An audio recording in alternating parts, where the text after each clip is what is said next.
오늘 함께 나눌 말씀은 레위기 16장 29절에서 31절 말씀입니다. 이것은 너희에게 영원한 법규가 될지니라. 일곱째 달 곧 그 달 10일에 너희는 너희 혼을 괴롭게 하고 아무 일도 하지 말되 너희 나라 사람이든지 너희 가운데 머무는 타국인이든지 그리할지니라. 그날의 제사장이 너희를 위해 속죄하여 너희를 정결하게 하리니 이로써 너희가 너희의 모든 죄에서 떠나 주 앞에 정결하게 되리라. 그날은 너희에게 안식하는 안식일인즉 너희는 너희 혼을 괴롭게 하되 영원한 법규에 따라 그리할지니라. 아멘. 저는 오늘 레위기 16장 29절에서 31절을 본문으로 너희 혼을 괴롭게 하라는 제목의 말씀을 나누겠습니다. 오늘 본문에서는 너희 혼을 괴롭게 하라는 말씀이 2번 언급되고 있는데요. 여기서 혼으로 번역된 히브리어 단어는 네페시라고 합니다. 이 네페시는 영혼을 뜻하기도 하지만 전 인격체를 뜻하는 말이기도 합니다. 그래서 오늘 본문에 언급된 혼을 괴롭게 한다는 것은 우리 마음을 아프게 하고 고통스럽게 한다는 표현뿐만이 아니라 금식하는 것을 말합니다. 다만 금식이라는 표현 대신에 혼을 괴롭게 한다는 표현을 사용한 것은 음식을 먹지 않는 것 그 이상의 의미를 전달하기 위해서입니다. 이처럼 대속죄일은 이스라엘 백성들에게 고통의 날이었습니다. 금식을 통해 육체를 괴롭게 함으로 죄의 고통을 느껴야 하는 날이 바로 대속죄일이었습니다. 이 말씀에 따라 대속죄일에 모든 이스라엘 백성들은 금식하면서 자신의 죄를 애통해하고 슬퍼했습니다. 이것은 우리가 진정한 회개를 하기 위해서는 나의 죄로 인해서 아파하고 애통해하며 슬퍼해야 한다는 사실을 보여줍니다. 왜 우리의 죄를 슬퍼해야 할까요? 그 이유는 우리가 범하는 죄들이 하나님을 아프게 하고 동시에 내 옆에 있는 이웃을 아프게 하기 때문입니다. 때문에 나의 죄를 깨닫는다는 것은 내 마음과 말과 행동으로 하나님과 이웃을 아프게 했다는 것을, 하나님과 이웃에게 상처를 주었다는 것을 깨닫는 것입니다. 그렇게 나의 마음과 말과 행동으로 하나님을 아프게 했다는 것이, 하나님께 슬픔을 드렸다는 것이 나에게도 아픔이 되는 사람만이 죄를 회개합니다. 때문에 진심으로 회개하는 사람들은 나의 죄로 인해서 아파하고 슬퍼합니다. 그리고 하나님은 그렇게 통회하는 마음으로 죄를 슬퍼하고 애통해하는 사람들을 긍휼히 여기십니다. 이에 시편 51편 17절 말씀은 이렇게 말씀합니다. 하나님께서 구하시는 희생물은 상한 영이라. 오 하나님이여, 상하고 통회하는 마음을 주께서 멸시하지 아니하시리이다. 아멘. 이 말씀처럼 자신의 죄를 깨닫고 슬퍼하고 애통해하는 사람들도 있지만, 반면 나의 죄를, 자신의 죄를 슬퍼하지 않는 교만한 사람들도 있습니다. 나의 죄로 인해서 하나님과 이웃이 고통받았다는 사실을 외면합니다. 그리고 그 사실을 인지했더라도 이것을 무시합니다. 다른 사람의 아픔과 고통은 나에게 중요하지 않기 때문입니다. 자기만 괜찮으면 문제가 없는 사람들입니다. 그렇게 자기 자신만 중요하게 여기는 사람들의 특징이 바로 교만입니다. 그런 사람들에게는 나의 생각, 나의 판단, 나의 감정, 나의 의지만 중요합니다. 다른 사람의 것은 중요하지 않습니다. 심지어 하나님의 것도 중요하지 않습니다. 그렇게 교만한 사람들은 자기 죄를 슬퍼할 이유가 없습니다. 그래서 하나님은 교만한 자들을 물리치십니다. 이에 야고보서 4장 6절은 이렇게 말씀합니다.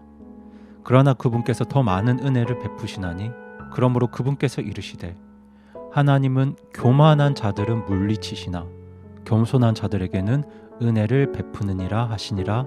아멘. 이처럼 우리는 죄에 대한 상반된 자세와 태도, 정말 죄를 슬퍼하고 애통해하는 태도와 죄에 대해서 교만한 태도, 이 두 가지 태도를 누가복음 18장의 바리새인과 세리의 기도에서도 발견할 수 있습니다. 세리는 자신의 죄로 인해 감히 하늘을 우러러보지도 못하고 가슴을 치며 애통해했습니다. 하지만 바리새인의 모습은 어떠했습니까? 바리새인은 지극히 교만한 모습으로 하나님 앞에 나아갑니다. 이 바리새인과 세리 중에 누가 하나님의 긍휼과 은혜를 입었을까요? 하나님께서는 누구를 의롭다고 하셨을까요? 잘 아시는 것처럼 여기서 하나님의 은혜와 긍휼을 입었던 사람은 바로 세리였습니다. 자신의 죄로 슬퍼하며 애통했던 세리가 하나님의 은혜를 입고 영원한 안식에 들어갈 수 있었습니다. 그래서 오늘 레위기 본문에서는 죄로 인해 애통하고 슬퍼해야 하는 이 대속죄일이 그들에게 안식하는 안식일이라고 말씀합니다. 여기서 안식하는 안식일로 번역된 이 말의 원래 의미는 가장 온전하게 쉬어야 하는 안식일이라는 뜻입니다. 안식일 중에서도 가장 중요한 안식일을 뜻하죠. 죄로 인해 슬퍼하며 금식하는 그날이 그들에게 가장 중요한 안식일이 될 수 있었던 이유는 바로 하나님께서 그런 자들을 용서하시고 그런 자들에게 은혜를 베푸시기 때문입니다. 죄인인 우리들이 하나님의 은혜와 긍휼을 입을 수 있는 가장 중요한 원리가 바로 여기에 있습니다. 그런데 여기서 중요한 것은 회개라는 것이 단순히 나의 죄를 슬퍼하는 것에서 그치는 것이 아니라는 사실입니다. 사실 죄를 슬퍼하는 것보다 더 중요한 것은 하나님을 사랑하는 것입니다. 하나님을 사랑하는 사람은 죄를 슬퍼합니다. 왜냐하면 나의 죄가 하나님을 아프게 했기 때문입니다. 하나님께 아픔과 슬픔을 드렸기 때문입니다. 그래서 하나님을 사랑하면 하나님께서 아파하고 슬퍼하실 때 나도 아파하고 슬퍼합니다. 더 깊이 사랑할수록 더 많이 아픕니다. 그래서 죄를 지었을 때 나의 죄를 애통해하면서 겸손하게 하나님 앞에 나아가는 것이죠. 그런데 하나님을 사랑하지 않는 사람은 죄를 슬퍼하는 척 할 수 있을지는 모르겠지만 진심으로 자기 죄를 슬퍼하지 않습니다. 왜냐하면 하나님을 아프게 한 것이 자기에게는 그렇게 큰 아픔이 되지 않기 때문입니다.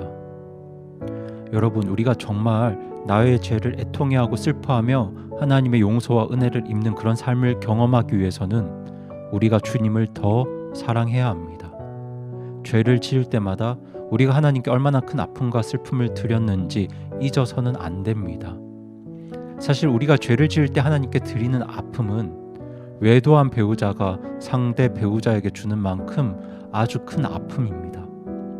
하지만 하나님은 우리의 연약함을 아시고 또 우리를 깊이 사랑하시기 때문에 예수님의 보혈을 통해 우리의 죄를 용서하고 품으려고 하십니다.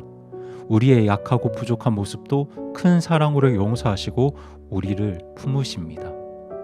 그렇게 우리를 사랑하신 하나님을 우리가 조금이라도 더 사랑한다면 우리는 하나님 앞에 겸손하게 나아갈 것이고 반복해서 짓는 그 죄로부터 점점 멀어질 수 있다고 저는 확신합니다. 그렇게 하나님을 향한 바른 자세와 태도가 죄로부터 우리를 정결하게 할 것입니다. 제가 확신하기로는 구약시대 하나님을 사랑했던 이스라엘 백성들 역시 대속죄일을 통해서 하나님을 점점 더 사랑하게 되고 죄로부터 멀어졌다고 그렇게 저도 믿습니다. 하지만 하나님을 사랑하지 않는 수많은 교만한 사람들은 수십 번의 대속죄일을 거친다 한들 아무런 변화 없이 여전히 죄 속에 빠져 살았을 것입니다. 대속죄일과 같은 은혜와 용서의 기회는 똑같이 주어졌지만 죄와 하나님을 향한 자세와 태도에 따라서 그들의 운명은 달라졌습니다. 여러분은 어떠신가요? 여러분은 바리새인과 같은 사람입니까? 아니면 세리와 같은 사람입니까? 여러분은 오늘 나의 죄에 대해서 어떤 마음으로 반응하고 계십니까? 저는 우리 모두가 죄를 지었을 때 세리와 같은 마음을 가지고 하나님 앞에 나아가기를 원합니다. 겸손한 마음으로 나의 죄를 애통해하고 슬퍼해하면서 그렇게 하나님 앞에 나아가 용서를 구하고 정결함을 입는 그런 삶을 살기를 간절히 구합니다. 그럴 때 분명 우리는 하나님께서 주시는 평안과 안식과 긍휼과 은혜를 우리 삶 가운데 경험하게 될 줄로 확신합니다. 그렇게 하나님의 은혜와 긍휼과 평안과 또 용서가 우리 모두의 삶에 풍성하기를 바라면서 오늘 나눔을 마칩니다.